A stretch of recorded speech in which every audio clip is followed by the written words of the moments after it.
সূরা লোকমান আয়াত নম্বর 16-তে লোকমান হাকিম বলছে, ইয়া বুনাইয়া, হে বৎস, ইন্নাহা ইন তাকু মিসকালা হাববাতিন মিন খারদাল ফাতাকুন ফি সাখরাতিন আও ফিস সামাওয়াতি আও ফিল আরদি ইয়াতি বিহাল্লাহ ইন্নাল্লাহা লাতীফুন খাবীর।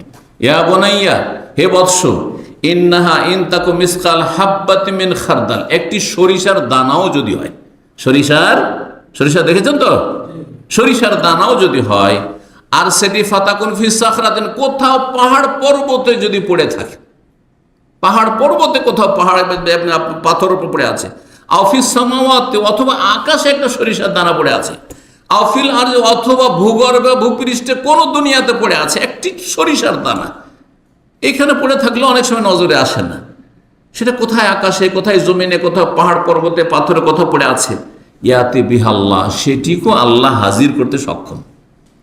তো তুমি সামান্য যদি একটু অপরাধ করো, সেটাকে আল্লাহ হাজির করবেন।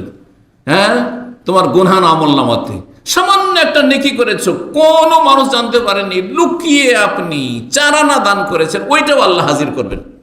ফামাইয়া মাল মিসকালা যাররাতিন খাইরান ইয়ারা, ভালো আমল যদি অনুপরিমাণ করে সেইটিও দেখতে পাবেন আপনি হাসর মাঠে আপনার আমল নামায়।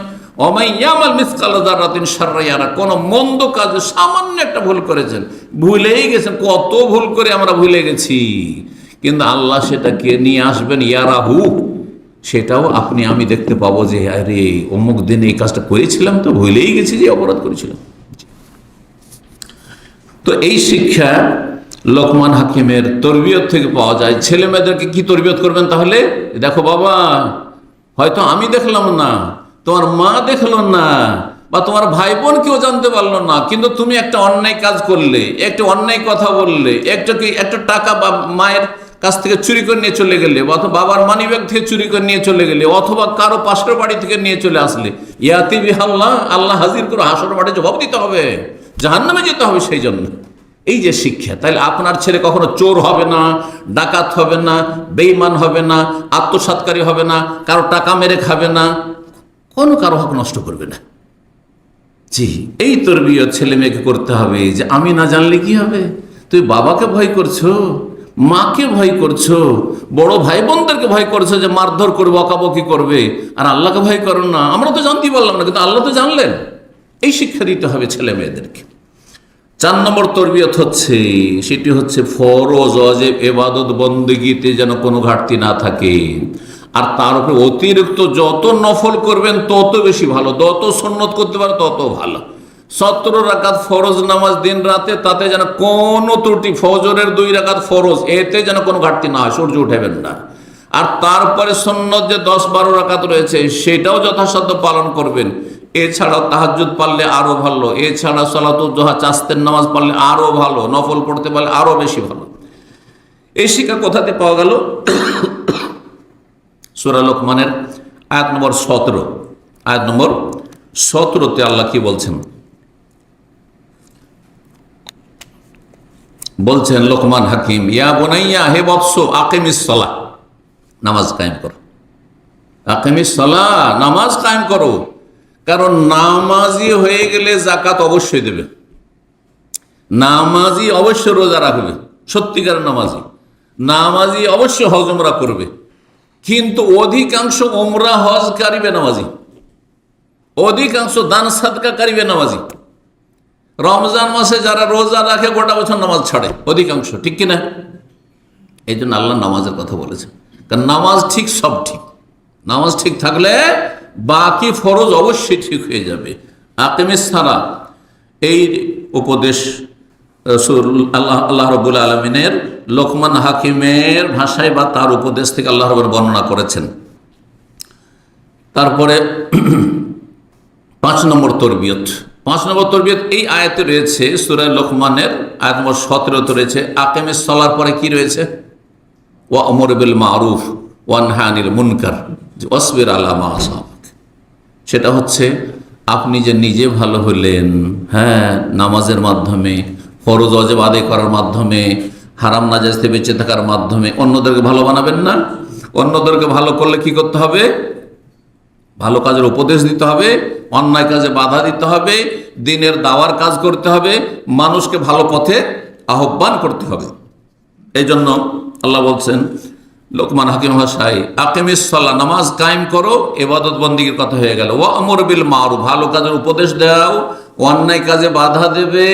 ওয়াসবির আলা মা আসাবাক, যখন ভালো কাজের কথা বলবে মানুষকে, তখন কেউ কষ্ট দেবে, কেউ গাল দেবে, হ্যাঁ, কেউ বিরক্তি প্রকাশ করবে। যখন অন্যায় কাজে বাধা দেবে, যেটা করতে হয় না, এটা নিষেধ, তখন অনেকে কষ্ট দিবে। রাস্তায় ধূমপান করছে কেউ, যদি বলেন যে ভাই এটা করতে হয় না, হ্যাঁ, এটা হারাম, দেখেন অধিকাংশ লোক আপনার গাল দেবে, অধিকাংশ লোক আপনার সাথে ঝগড়া বাঁধিয়ে দেবে, বুঝছেন না? এবং আমি দেখেছি কোনো একবার যে দেখছি সমাজ এত খারাপ হয়েছে যে অধিকাংশ লোক ওর পক্ষ নিয়ে এলো, ওই ফাসেকের পক্ষ নিয়ে এলো। ও খাচ্ছে, তোমার অসুবিধাটা কি? বুঝতে পেরেছেন? ওকে ওর মতো চলতে দাও, ও করছে, তোমার তাতে কি?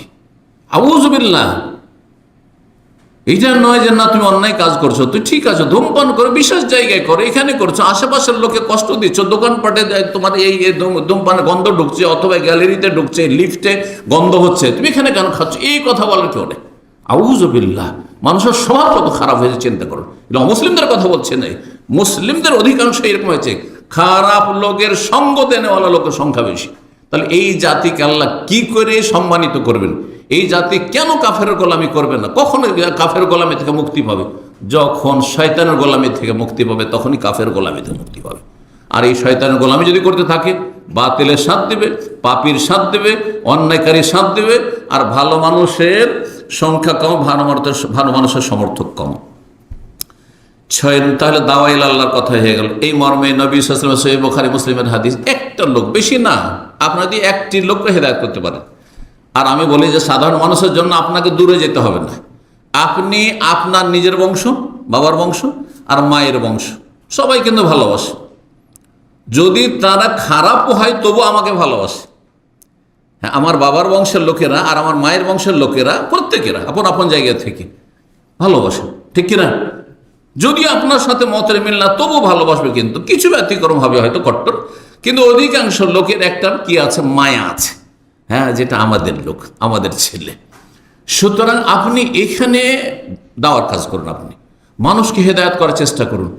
আপনার বংশ থেকে, বাপ চাচা আত্মীয় স্বজন থেকে একজনকে যদি নামাজি বানাইতে পারেন, একজনকে যদি আল্লাহ ভীরু বানাইতে পারেন, একজনকে জান্নাতের পথে লাগাইতে পারেন, আপনার মায়ের বংশে আপনি মামা নানাদের ওখানে গেলেন, আর সেখান থেকে একজনকে যদি জাহান্নামের রাস্তাতে জান্নাতের রাস্তায় নিয়ে আসতে পারেন, এটা বেনিফিট। নবী সাল্লাল্লাহু আলাইহি ওয়াসাল্লাম বলছেন, ইয়াহদি আল্লাহু বিকা রাজুলান ওয়াহিদান, একজনকে যদি তুমি হেদায়েত করতে পারো, একজনকে, বেশি নয়, হ্যাঁ, তাহলে কি হবে?